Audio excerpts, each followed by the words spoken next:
안녕하세요. 워싱턴 윤준혜의 윤주입니다. 요새 이곳 메릴랜드는 봄비가 자주 내려요.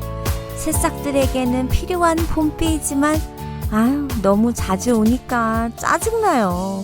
저희 아들이 축구를 하는데 비가 오면 잔디의 진흙 때문에 옷이 아주 양말하고 운동화하고 난리가 나거든요.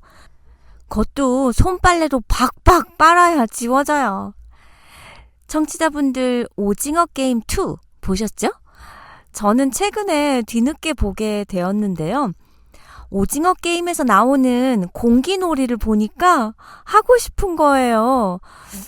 또 어린 아이와 함께 하면 재미있겠다라는 생각이 들어서 한국에 있는 언니에게 다음 달에 미국 들어올 때 사다 달라고 카톡을 남겨놨어요. 언니 필요한 게 몇 개 있는데 그 학교 앞에 가면 문방구 있잖아, 문구점. 거기서 파는 공기랑 아이들 구슬치기 하는 구슬이랑 사다 줘. 그랬더니 그날 저녁에 카톡이 왔어요. 얘가 언제적 얘기를 하고 있어. 문방구들이 사라진 지가 언젠데. 암튼 알았어. 인터넷으로 주문하면 돼. 헐, 이게 사실인가요? 학생들이 모이는 학교 앞에 문방구가 없으면 어떻게 되는 거죠? 옛날 것들은 언젠가는 하나씩 사라지는 건 알겠지만요. 학생들이 학용품을 안 쓰진 않잖아요? 제가 한국을 안 가본 지 너무 오래돼서 너무 몰랐나 봐요. 요샌 대형마트와 도매시장이 작은 문구점 시장까지 장악해 버렸다는 거죠. 대형 문구점과 대형마트 문구 코너 입점, 온라인 문구시장 등장으로 학생들이 동네 문방구를 굳이 찾아야 할 이유가 없어진 거예요. 또 2011년부터는 본격적으로 학습 준비물 지원 제도가 시행이 되면서 일선 학교에서 교육청의 지원을 받아 기본 학용품 및 학습 준비물을 최저가 입찰을 통해 일괄 구매해 학생들에게 나눠주기 시작하면서 문방구는 점차 사라지게 된 것입니다. 문방구가 빠르게 사라지고 있는 또 다른 이유는 아이들의 놀이 문화가 변했기 때문이에요. 8, 90년대 학생들에게 최고의 놀이터는 문방구였지만 최근엔 스마트폰으로 3355 모여 게임하고 소통하는 문화가 확산되면서 굳이 문방구를 찾는 아이들이 줄어드는 거죠. 우리나라의 인구 감소도 문방구가 사라지는 주요 원인 중 하나입니다. 아이들을 안 낳으니 학교 앞 문구점의 주 고객인 초등학생 숫자도 꾸준히 감소할 수밖에요. 통계청에 따르면 2010년 330만 명이던 국내 초등학생 수는 2020년 269만 명으로 줄어들었고요. 2021년에는 267만 명, 2022년엔 266만 명으로 매년 감소세예요. 그렇다면 문방구의 숫자는 얼마나 감소하고 있을까요?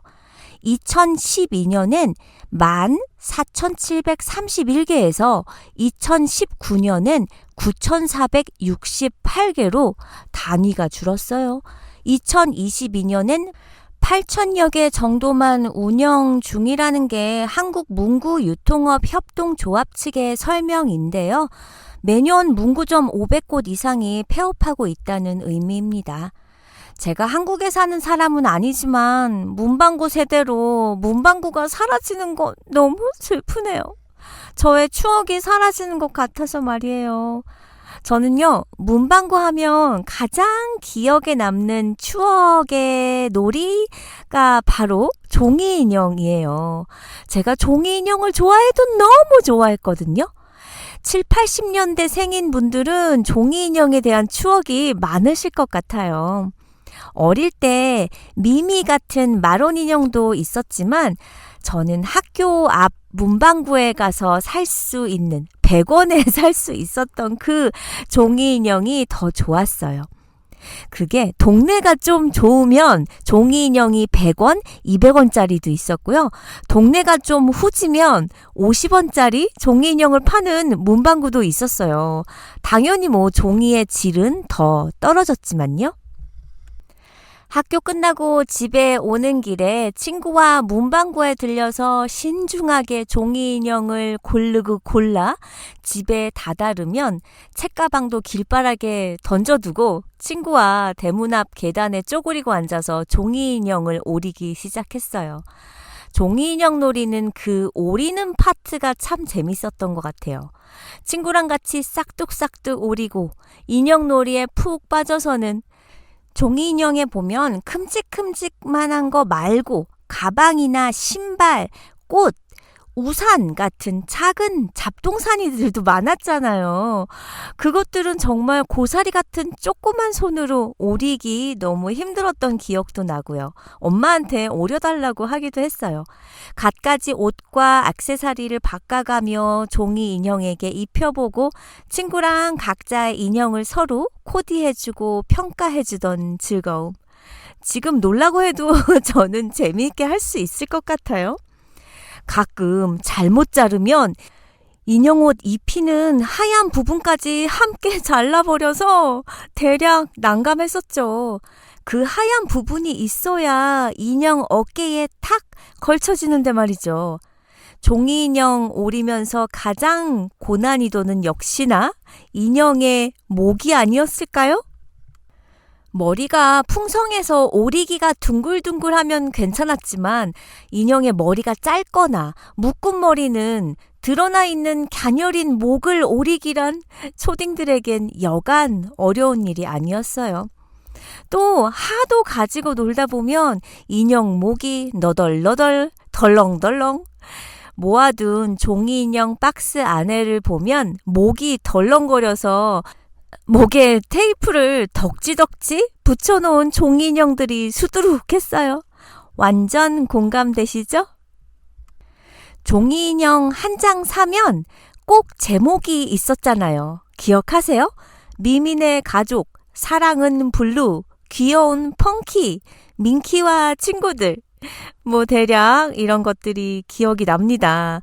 다 가지고 놀고는 액세서리 하나도 잊어버릴까봐 소중히 필통이나 종이 상자 같은 데 넣어서 보관했었어요. 전 어릴 때부터 그림 그리기도 참 좋아했어서 하얀 도화지에 직접 종이 인형과 옷을 그리고 색칠해서 만든 종이 인형도 많았답니다. 100원짜리 종이 인형 하나로도 하루 종일 재밌게 놀았던 행복한 추억이네요. 지금은 100원은 돈도 아니고 1000원으로도 과자 한 봉지 사기 힘든 시절이 되어버렸지만 당시는 문방구에서 100원으로 살 수 있는 것들이 무지무지 많았어요. 엄마 100원만. 우리 어릴 때 얼마나 엄마 100원만 외쳤으면 엄마 100원만 스토리가 따로 있겠어요. 아시죠? 손으로 눈을 위아래로 쭉쭉 찢으면서 말하는 거 아마 아실 거예요. 눈을 밑으로 쭉 내리고는 엄마 100원만. 다시 눈을 위로 휙 치켜 올리면서 100원 뭐하게? 100원으로 오락실 가게. 그러면 다시 엄마가 째려보면서 눈을 찍 올리면서 안 돼! 이건 동네마다 말하는 레파토리는 조금씩 달랐지만 엄마 100원만 이 얘기는 다 똑같았어요. 7, 80년대에는 100원만 있어도 문방구에서 살 수 있는 것, 사 먹을 수 있는 것이 많아서 100원만 주머니에 있어도 아주 든든했었더랬죠. 어쩌다 200원이 생긴 날이면 진짜 부자 된 느낌이었어요. 문방구 입구에 설치된 오락기는 한 판에 50원? 또 어느 동네는 100원으로 정해져 있었거든요. 게임에 따라서 좀 오래 할 수 있는 게임이 있었고 빨리 끝나는 게임이 있었고요. 또 운 좋게 기계의 오작동으로 한 판을 더 할 수 있을 수도 있었는데 동네에 좀 논다는 친구들은 폐기물 같은 걸 주워다가 공짜로 게임을 할 수 있는 어떤 도구를 만들기도 했어요. 잘 기억은 안 나지만 지금 생각해보면 어떠한 스파크의 원리를 이용했던 것 같은데 그러다 주인 할아버지한테 들켜서 뒤지게 혼난 아이들도 있었죠. 공기도 100원이었고 고무줄 놀이하는 검정 고무줄도 100원어치 사면 1년은 끊어먹어도 다시 쪼매서 놀 수 있는 양의 고무줄을 살 수 있었어요. 허접하지만 플라스틱 소꿉 장난 중에 100원짜리도 있었고요. 조립하는 로버튼도 100원에 살 수가 있었어요. 또 다양한 머리핀, 머리 고무줄들도 100원. 동그란 딱지는 20원짜리부터 있었어요. 학용품도 100원이면 살 수 있는 게 얼마나 많았는데요. 일기장, 종합장, 공책, 스케치북은 200~300원 했던 것 같고요. 크레파스는 1,000원, 또 색종이, 가위, 풀 뭐 다 100원이었는데 제가 초등학교 4, 5학년 때쯤부터 양면 색종이가 나오기 시작했어요. 색상도 다양해지고 파스텔 톤도 나오고 올가미 페이퍼라고 불리는 프린트 색종이도 나오고요. 저는요. 가장 획기적이라고 느꼈던 학용품이 뭐였냐면 연필심 갈아 끼울 수 있는 연필 나왔을 때예요. 너무 신기하고 좋았어요. 뾰족한 심을 다 쓰면 그거를 쏙 빼가지고 반대 윗부분에 쏙 집어넣으면 새로운 뾰족한 심이 다시 나왔잖아요. 새로 연필을 깎아야 하는 번거로움이 없이도 매번 뾰족한 연필로 사각사각 쓸 수 있었으니 글씨도 더 예쁘게 써지곤 했어요. 무더운 여름날 학교가 끝나고 교문을 나서자마자 문방구로 달려가서 아이스크림 냉장고를 한참 들여다보다가 결국 고른 건 50원짜리 쭈쭈바. 거의 모든 하드들은 100원이었지만 가성비 최고인 50원짜리 쭈쭈바는 한여름엔 따봉이죠. 냉장고 옆에 긴 고무줄에 매달려 있는 녹이 잔뜩 쓴 면도칼이나 쪽과이로 쭈쭈바 꼬다리를 자르고 소중한 꼬다리를 마치 에피타이저처럼 한 입에 쏙 넣었던 기억 누구나 다 있으실 거예요. 학교 앞 문방구에서 팔던 불량식품도 빼놓을 수가 없습니다. 색색깔로 과일 향이 풍기던 아폴로, 제가 제일 좋아했던 오렌지색 쫀득이, 또 노랑과 갈색 줄무늬 지포, 월드컵 맛 기차콘, 꿀이 들어있는 호박 꿀맛나. 요것도 참 맛있었어요. 그리고 갈색 동글동글한 제가 참 좋아했던 건데 이름이 꾀돌이였어요. 과자였죠. 그리고 엄청 딱딱했던 옥수수 과자인데 이름이 밭두렁. 돌돌 말려있는 투명한 테이프를 뜯어서 먹었던 오브라이트롤. 대략 이런 불량식품들은 모두 50원에서 100원이었어요. 10원짜리도 있었어요. 기다란 지포였는데. 와, 갑자기 제가 너무 옛날 사람이 된 듯한 느낌이 듭니다.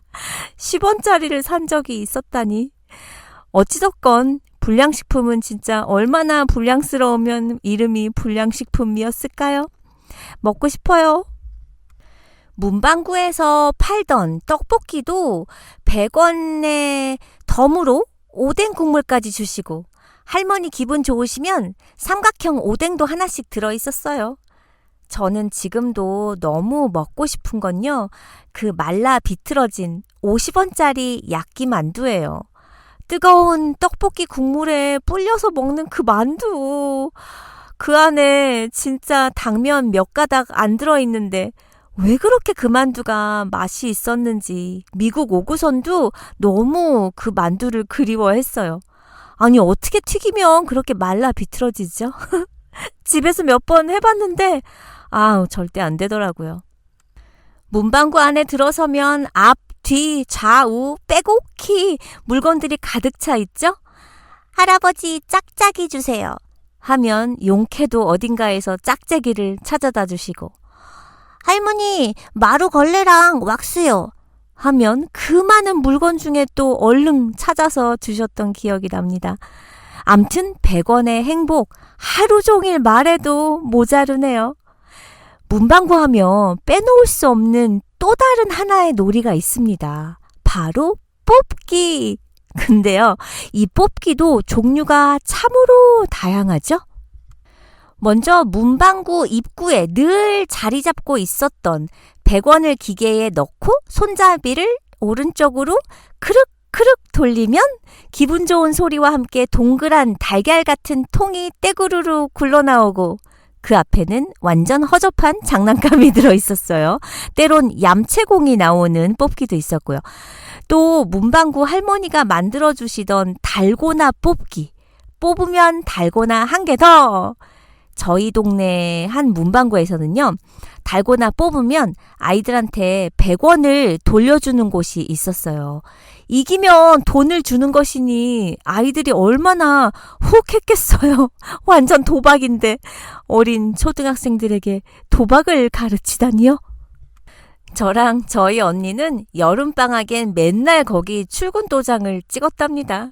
그때 하도 가니까 문방구 할아버지가 언니와 제가 앉아서 뽑기 뽑는 사진을 찍어주셨는데 아직도 그 사진을 가지고 있어요. 한 판에 100원인 종이 뽑기도 있었어요. 이건 동네에 따라 조금씩 달랐는데 이 종이 뽑기는 없는 곳도 많았을걸요? 대형 도화지에 100개 정도의 작은 별들이 붙어 있고 그중 하나를 선택하는 거예요. 그러면 그 종이 안에 선물이 써 있는 건데 뭐 거의 다 꽝. 별로 무엇을 받아본 기억이 없어요. 그런데도 버젓이 전시해 놓은 1등 상품은 바비 인형, 미니카 등이 있었기 때문에 어린 초딩들은 1등이 당첨될 수도 있다는 희망을 가지고 뽑기를 도전하는 거죠. 초딩이었던 저는 바비 인형을 한탕하기 위해서 돈이 생길 때마다 문방구를 찾아가서 뽑기를 했어요. 고사리 같은 손으로 뽑기를 뜯었겠지만 지금 생각해보면 심정만은 마지막 패를 들추는 어른의 화투패? 뭐 그런 마음이지 않았을까요? 결론은 항상 꽝! 그 뽑기 안에 정말 1등이 있긴 했을까요? 문방구 대머리 할아버지가 1등을 미리 뜯어버린 것 같아 라는 불순한 생각을 한 적도 있었어요. 문방구 뽑기 하면 완전 유명한 뽑기가 있죠. 커다란 잉어 내지는 커다란 거북선을 꿈꾸며 아니면 긴 칼이라도 뽑아보겠다는 비장한 각오로 어떤 뽑기인지 하시는 분들 설탕을 녹여서 만든 왕잉어, 거북선, 권총 등의 모양을 한 설탕 과자를 유리상자에 전시해 두고 1부터 100까지 씌어진 바둑판 모양의 숫자판에 번호 막대기 5개를 올려놓은 다음 번호를 뽑아서 일치하면은 해당 설탕 과자를 주는 그런 뽑기였는데요. 저는 항상 꽝이었어요. 저희 언니는 참 잘해서 긴 칼이나 권총 정도는 당첨이 되었었죠. 근데 꽝이 나오더라도 아주 작은 금붕어 설탕 과자를 무조건 받을 수 있었어요. 그런데 이 게임이 곰곰이 생각해보면 100개의 숫자에 번호 막대 하나에 5개의 번호가 있는 거고 5개 정도의 막대기를 놓고 하는 거니까 모든 걸릴 확률은 4분의 1 정도의 확률이거든요. 설탕 과자는 제일 큰 왕잉어부터 아주 작은 과자까지 종류별로 있었는데 어찌됐든 왕잉어가 당첨될 확률은 100분의 1인 셈입니다. 그때 이런 수학을 할 수 있었더라면 매일 왕잉어에게 도전을 하지는 않았을 텐데 말이에요. 문방구에서 빼놓을 수 없는 또 다른 재미가 있었으니 바로 문방구 게임이에요. 문방구 앞에 설치된 게임이죠. 방과 후 집으로 가는 길, 문방구를 지나칠 때 약을 올리듯 귓가에 맴도는 한마디. 여보세요? 잠깐만요. 한 대 쳐보시지. 네, 두더지 게임이에요. 허리 높이만한 게임기에서 두더지들이 하나씩 올라오면 망치로 있는 힘껏 내리치는 게임이었는데 저는 큰 언니 오빠들이 하는 것만 구경을 해봤어요. 제 스타일의 게임이 아니었거든요. 한국에는 우리 어릴 적 다니던 국민학교 마룻바닥 교실과 교실 중앙에 있었던 화목 난로를 볼 수 있는 박물관이 있다죠. 박물관 하면 골동품이 떠오르는데 이젠 우리의 어린 시절인 물건, 장소들은 전부 박물관에서만 볼 수 있게 된 건가요? 저는 아직도요, 제 소중한 보물함에 100원짜리와 50원짜리 동전이 있어요. 매일 아침 집을 나서기 전 엄마 100원만 그 100원을 주머니에 가지고 있노라면 학교 수업도 지루하지 않았는데 학교가 끝나고 문방구로 달려가던 저의 뒷모습이 보이는 듯 합니다. 이제 곧 추억 속으로 사라져 버릴 문방구. 완전히 사라지기 전에 한국을 방문하는 날 문방구를 가보는 것이 저의 버킷리스트 중에 하나랍니다. 이렇게 다 사라져버리면 한국을 가더라도 박물관을 가야 볼 수 있다는 건 너무 슬퍼요. 시대가 변하면 옛것은 사라지는 것입니다. 현금 대신 카드를 더 좋아하는 요즘 아이들을 보면서 그 아이들에겐 돈의 개념이 다르듯 아마 다음 세대에겐 또 다른 문명이 시작되겠죠. 문방구에 달려가던 아이들은 다음 세대에서 택배를 기다리는 아이들의 모습을 어디 상상이라도 했겠어요? 가만히 있기엔 세상은 너무 빨리 변해갑니다. 워싱턴 윤준의 다음 시간에 만나요.